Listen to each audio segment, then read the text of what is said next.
মৰমৰ ছাত্ৰ-ছাত্ৰীসকল আমি 5 নম্বৰীয়া কুৱেশ্যনবিলাক চাই আছিলোঁ আৰু এইটো 5 নম্বৰীয়া কুৱেশ্যনৰ এইটো দ্বিতীয় খণ্ড তো তোমালোকে প্ৰথম খণ্ডটো চাই ল'বা ঠিক আছে আজি আমাক কৈছে যে কমপ্লিট দ্য ফলোইং ৰিয়েকশ্যন এইটো আমাক বিক্ৰিয়াকেইটা সম্পূৰ্ণ কৰিব দিছে ঠিক আছে ইয়াতে আমাৰ বেনজিনটো আৰু এইটো বেনজইল ক্লৰাইড বুলি কয় ঠিক আছে অনাৰ্ড এলুমিনিয়াম ক্লৰাইড এইটো ফ্ৰিডেল ক্ৰাফ্ট এসাইলেশ্যন বিক্ৰিয়া বুলি কয় এইটো ঠিক আছে এতিয়া আমাৰ প্ৰশ্নটো হ'ল কি এই বেনজিন আৰু বেনজইল ক্লৰাইড লগ লাগিলে কি উৎপন্ন হ'ব পাৰে সেইটো তোমালোকে চাব লাগিব ঠিক আছে তো আৰু মনত ৰাখিবা এইবিলাকত এটা কি থাকে হাইড্ৰোজেন থাকে আমি নিলিখো জেনেৰেলি ঠিক আছে তো হাইড্ৰোজেনৰ লগত কোনটো লগ লাগিব তোমালোকে জানা HCl লগ লাগিব যিখিনি ৰৈ যায় সেইখিনি লগ লাগি বেনজোফিনন হ'ব তো ইয়াতে তোমালোকে সোৱা আনসাৰটো কৰি দিছো এইটো বেনজিন এইটো বেনজইল ক্লৰাইড দুইটা লগ লগাই দিলে আমি কি পাম বেনজোফিনন পাম আৰু HCl পাম ঠিক আছে তো এইটো হ'ব তোমালোকৰ ফ্ৰিডেল ক্ৰাফ্ট এসাইলেশ্যন বিক্ৰিয়া এইটো পুৰা ভালকৈ চাবা তোমালোকে তাৰ পিছত নেক্সট তোমালোকে সোৱা 2 নম্বৰটো এতিয়া মনত ৰাখিবা এই যেটো সোডিয়াম বৰোহাইড্ৰেট আছে সোডিয়াম বৰোহাইড্ৰেট এই সোডিয়াম বৰোহাইড্ৰেটে বা লিথিয়াম বৰোহাইড্ৰেট বা সোডিয়াম বৰোহাইড্ৰেটে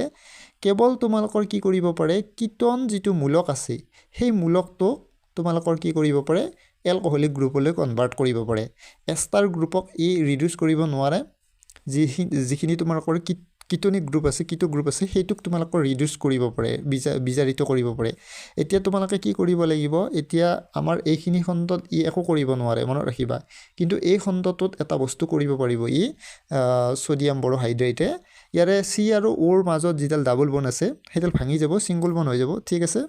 আৰু এইফালৰ অক্সিজেনটোৰ লগত বিজাৰণ কৰা মানে এনে BH4 দিয়া মানে কি বিজাৰিত কৰা তো বিজাৰণত সদায় হাইড্ৰোজেন যোগ হয় এই O ৰ লগত হাইড্ৰোজেন এটা যোগ হ'ব আৰু কাৰ্বনৰ লগত হাইড্ৰোজেন এটা যোগ হৈ যাব আৰু ডাবল বন্ডটো সিঙ্গল বন্ড হৈ যাব ঠিক আছে তো এতিয়া বাকিখিনি সেম থাকিব তো এতিয়া আমাৰ আনসাৰটো পাই গলো আমি এইটো ইয়াক সোডিয়াম বৰোহাইড্ৰেট দিলে আমাৰ কি হৈ যাব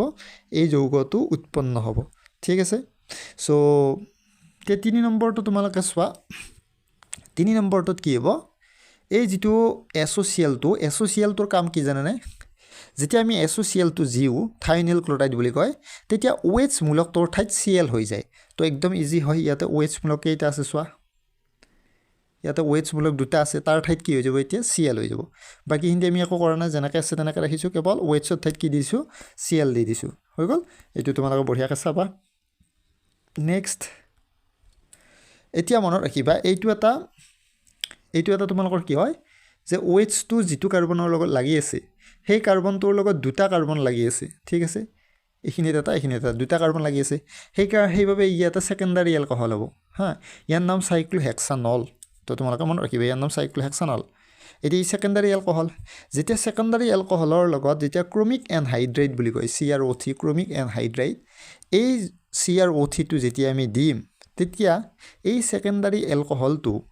কিটনলৈ কনভাৰ্ট হৈ যায় মানে ইয়াতে এটা গ্ৰুপ এটা আহি যায় কি CO C double bond O group এটা ইয়াত লাগি যায় ঠিক আছে এইটো তোমালোকৰ এলকহললৈ সেকেন্ডাৰী এলকহলৰ পৰা কিটনলৈ কনভাৰ্ট হৈ যায় যদি আমি CrO3 দি দিও তো ইয়াৰ নাম হ'ব সাইক্লোহেক্সানন ঠিক আছে তো এইটো তোমালোকে চাবা এতিয়া আমি কি বুজি পালো CrO3 এ কি কৰিব পাৰে সেকেন্ডাৰী এলকহলক কিটনলৈ কনভাৰ্ট কৰিব পাৰে সেইটো তোমালোকে মনত ৰাখিবা নেক্সট কোৱেশ্চনটো তোমালোকে সোৱা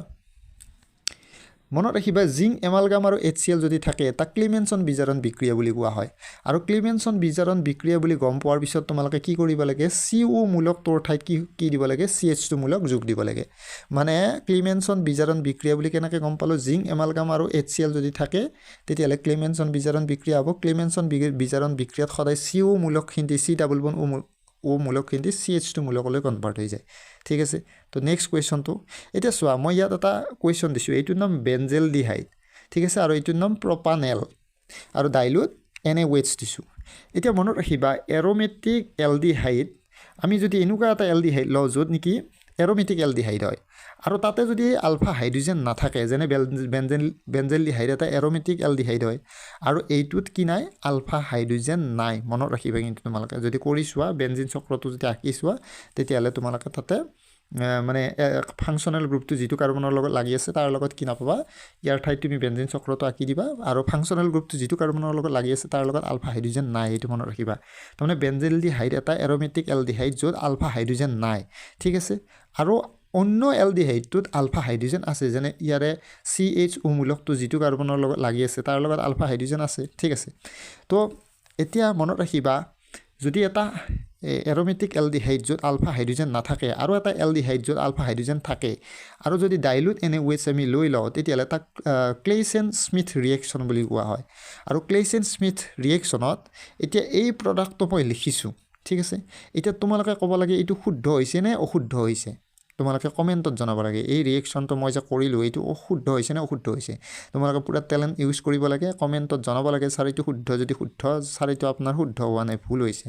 তেতিয়াহ'লে তোমালোকে এইটো কমেণ্টত জনাবা হা এইটো কিন্তু মই কোৱা নাই যে এইটো শুদ্ধ বুলি কেনে তো এইটো ভুলো হ'ব পাৰে তো এইটো শুদ্ধও হ'ব পাৰে তো তোমালোকক এইটো দায়িত্ব দিলোঁ মই এনে কৰি দিছোঁ কিন্তু তোমালোকক মই কুৱেশ্যন কৰিছোঁ এইটো শুদ্ধ নে ভুল হৈছে তোমালোকেতো বহুতখিনি এতিয়ালৈকে পঢ়িছা তো এইটো তোমালোকে কমেণ্ট কৰি জনাব লাগে এইটো শুদ্ধ হৈছে নে তোমালোকৰ ৰিয়েকশ্যনটো ভুল হৈছে ঠিক আছে তেতিয়া মই গম পাম আৰু মই কিন্তু বাৰে বাৰে কৈছোঁ তোমালোকক এইটো ভুলো হ'ব পাৰে এইটো তোমালোকৰ ভুলো হ'ব পাৰে এইটো শুদ্ধও হ'ব পাৰে ইয়াৰ একো গেৰাণ্টি নাই তোমালোকে কমেণ্টত জনাব লাগে এইটো সঁচাই শুদ্ধ হৈছে নে নাই ঠিক আছে এইটো তোমালোকৰ কাৰণে তোমালোকক ৰাখি দিলোঁ এইটো আৰু এটা বস্তু বুজাই থৈ দিছোঁ যে ইয়াতে কি হয় এই কম্পাউণ্ডটোৰ যিটো আলফা হাইড্ৰজেন আছে এই কম্পাউণ্ডটোত যিটো আলফা হাইড্ৰজেন আছে আৰু ইয়াৰ লগত তোমালোকৰ লগ লাগি কেনে কি ৰিমুভ হ'ব সদায় কি ৰিমুভ হ'ব ৱাটাৰ ৰিমুভ হ'ব তো সেইখিনি মই অলপ হিণ্টছটো দি দিলোঁ বাকীখিনি তোমালোকে নলেজ ইউজ কৰি কেনে ক'বা যে এইটো অশুদ্ধ হৈছে নে শুদ্ধ হৈছে ঠিক আছে